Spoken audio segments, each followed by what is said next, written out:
It just occurred to me that we're holding this conference in the country that gave us one of history's most famous heretics, Nicolaus Copernicus, whose theory that that not everything revolved around the world got him into rather a lot of trouble with the Vatican. And it just leads me to say that to our friends in Bath and others on the extreme wing of tobacco control, it's 10 years, despite your efforts, and the heretics are still here. And they're going to be here for another 10 years afterwards, so we're not going anywhere. So come and join us, come and debate, come and give your arguments, and let us examine them. Examine them in a proper, rational, and respectful way.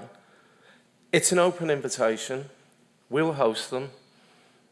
If anyone's watching, which I'm sure somebody is because they'll be taking names, and, you know, let's get it on, let's have some fun. GFN, anybody who knows me knows I like to gamble. I like to gamble on horses, I like to gamble on other sports, and in 2014, we took our biggest gamble I think we've ever had by having this conference. It was a success. We had 220 people here from I think about 40 countries. It moved on from being a gamble to being a challenge. And the challenge was exacerbated by COVID, by conflict, by international financial crises. And I have to say that the third phase of it, and today is an example of this, is it's become an unqualified success. It punches well above its weight, and it can only do that because of you. There's no magic bullet, no one's got all the answers, but the experts in this field are in this room, and this is where change will be generated, here. I think some of the elements that have made it a success, it's affordable. We're not in this business to make money. It's inclusive. We want all the stakeholders here. We don't exclude anybody. We try to make it more inclusive by offering the proceedings live, online, to people who are unable, for whatever reason, to be here. And it will always remain that way. It's transparent. People don't make declarations of conflicts of interest, but they do say who they are, and they do say who they work for. And I think that's quite enough.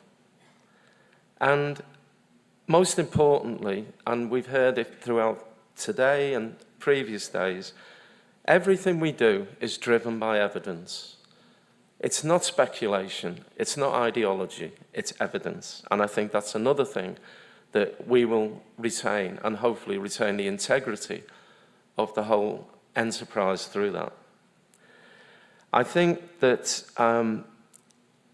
the other thing I'd like to say, and Hennig in the opening session said, it's quite right, if it wasn't for the consumers, we wouldn't be here. And we will always maintain consumers at the heart of everything we do. And they will have a large part to play in both the design and the delivery of this event now and going forward. Highlights from the event for me. Roberto's lecture, despite the fact that he went 15 minutes over, and I'm a time fascist and he knows it, was absolutely wonderful. He delivered very, very important messages, but with humour and a simplicity that this is not, I'm going to say this is not rocket science, despite the fact that you're a rocket scientist, but it's a simple, there's some very simple facts in this. It's summed up by the Vapor's mantra from many years ago, which is e-cigs save lives. And, you know, it's not just e-cigs now. It's as Joe was saying, it's a range of products that are now on the market and available. And we can't do this without the full toolkit. People need to know that there's something out there for them. Obviously, I was delighted that Jerry received due recognition for his efforts. I'm not so sure he didn't know he was going to get it, but Jess and I worked very hard to prevent him finding out. And it would have been him here today, but he had a pressing engagement back in London. So his words to me were, "Oh, you might as well do it." So here I am. I think the other highlights are seeing people like Alex Wodak, Nick Croft, people who I'd worked with in former lives of the International Harm Reduction Association, seeing the crossover that people understand between those two fields. We will continue, and a priority for us will be to mainstream tobacco harm reduction, because unless we do, we're not going to get anywhere. It's going to be a niche market that nobody cares about. The energy in the room and the fact that so many people are still here and we haven't locked the doors, it's absolutely fantastic. I'm so impressed. I'm so overwhelmed by it. So we must be doing something right. And I think just a few things that I do think we did right. We've always been innovative. We've always tried to innovate. Sometimes my ideas on innovation have caused an awful lot of people an awful lot of grief because they have to deliver them. But we didn't cave in when we had COVID. We went online. And we didn't just leave it that, oh, we can go back to do everything as we did. We've developed and evolved the online system, the hybrids, everything else. We've established GFN TV to keep the conversation going throughout the year. We've done away with posters. I have to say that we did away with posters primarily because they took all the natural light out of the building. But we've given people an opportunity to do something much more creative, and we've used the medium of GFN 5s. They endure. They're there forever. They're part of an archive that's searchable. So your work is there forever for everybody to see, and it's free to access for anybody globally. We brought in the commentary team, which I think has been quite successful. And if nothing else, it's given a bit of free media training to quite a number of people.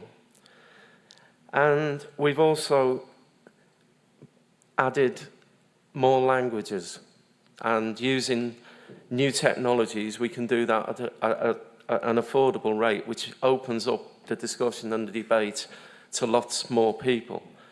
This year we've had English, we've had English as I understand it, and we've had Spanish and we've had Russian, but we've also had a few sessions where we've been able to use Chinese, and that'll be one that we will have in the full package for next year. And we'll continue to expand that as time goes on.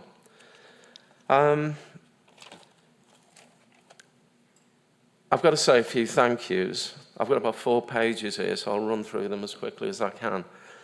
I mean, firstly, thanks to all of you. Thank you for coming. We must be doing something right, but as Fiona said, please tell us what it is on those feedback forms, because we really do value the opinions that everybody here has. I've got to say thank you to all of the hosts, the speakers, the panelists, and those who submitted GFN 5s. You've made this a real pleasure to be part of. Our team, amazing people. We have so many people who work so hard on this, and I can't mention them all, but I mean, Jess and Jagos, as the program director and the technical director, have worked wonders. And Michal, who has worked with us for many years now, and his crew, who provided technical facilities. And words fail me for the team around Camille, who manages to make all of these things work and actually keeps it live. I don't know how he does it. And I don't know what we do without them. Although there is a limit to how much we're prepared to pay.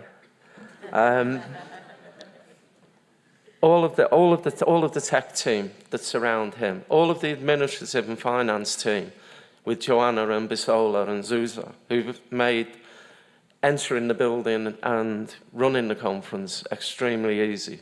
Bartek, who's done all of the design for the program, for all of these backdrops, etc. It's just an amazing job that they've all done.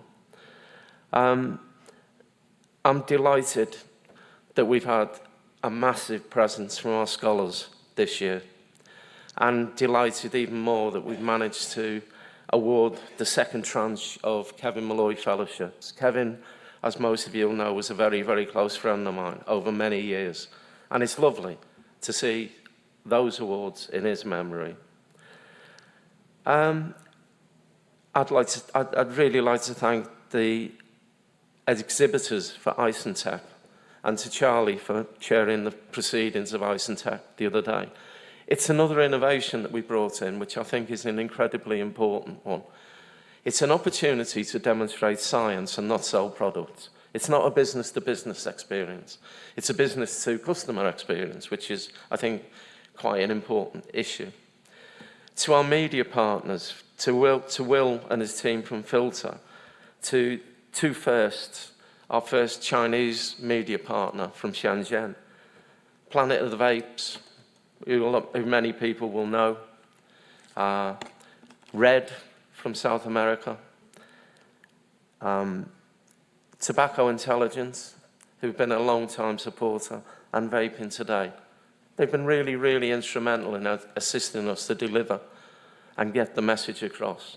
And obviously, I'm overwhelmed by the work that Ruth and Ollie have done in terms of engagement with media. And, you know, thank you to any journalists who are still here. I hope I'm not putting you off, and I hope you'll come back next year. Well, going forward, challenges. COP. COP's the next item on the agenda. COP is going to be a challenge, but I think we'll rise and meet that. I know there's plans afoot for consumers to have a robust presence. If I was a gambling man, I would say that is likely to be outside the building rather than in it, but nevertheless a robust presence. I think that the political and ideological barriers that we face are going to be manifest within that meeting. And what we need to do is we need to be ready to take them on. And when we reconvene here next year, we need to have a proper review of what's gone on and what we need to do going forward. What we've got to do with this is get ahead of the game, because these people are getting better organised, and they are not people with any humanistic intent behind them. They're politically driven, they're ideologically driven, and science is just something that sits there on the side. The campaigns orchestrated by Bloomberg's funded activities around misinformation are something else that we need to address. I mean, we heard a lot about it in a session prior to this one. You know, the ad hominem attacks, the outrageous lies and distortions. We need to be ready to meet those, and we need to have the information ready to confront the bad science. So another thing to be concerned about. The other thing that concerns me, and I hope that this goes some way, this conference and this event goes some way to help him with it, is I fear for the stress and the strain that's placed on a very small number of people with very, very limited resources who are trying to confront a well-organised campaign and a well-funded campaign. And I fear for people's burnout, because it happens. There are a lot of people who used to come to this event when it first started, a lot of consumers who dropped out. They gave up because they were battered and they were bruised and they just didn't want to do it anymore. I don't want to see that happen to anybody, and I certainly don't want to see it happen to the enthusiastic people we've seen here over the past week. So on that, I'm not going to get burnt out. I'm going. But I have to say that although I will not have any executive role any longer within the company, I will still be working in some capacities for it. But I'm delighted that we're handing over the responsibility for GFN next year, and probably for many years to come, depending on her sanity and burnout, to Jess. Now, Jess has put the programme together this year. I've helped, but it's her programme, and she's really, really worked hard to do it. Zagos has made wonderful arrangements for the technology to deliver the whole thing. And I'm absolutely confident, and in those two, supported by the other directors within our organisation, the future is absolutely safe. So it just remains for me to say thank you. It's been a blast. And I look forward to sitting where you are next year and saying, I'm sorry, that's not right. and being a critical friend to the event. So we'll see you all here on the 12th of June next year. Same time, same place. 4 days of debate and not a little fun, I hope. So all it remains for me to say is safe home and see you in 2024. Thank you.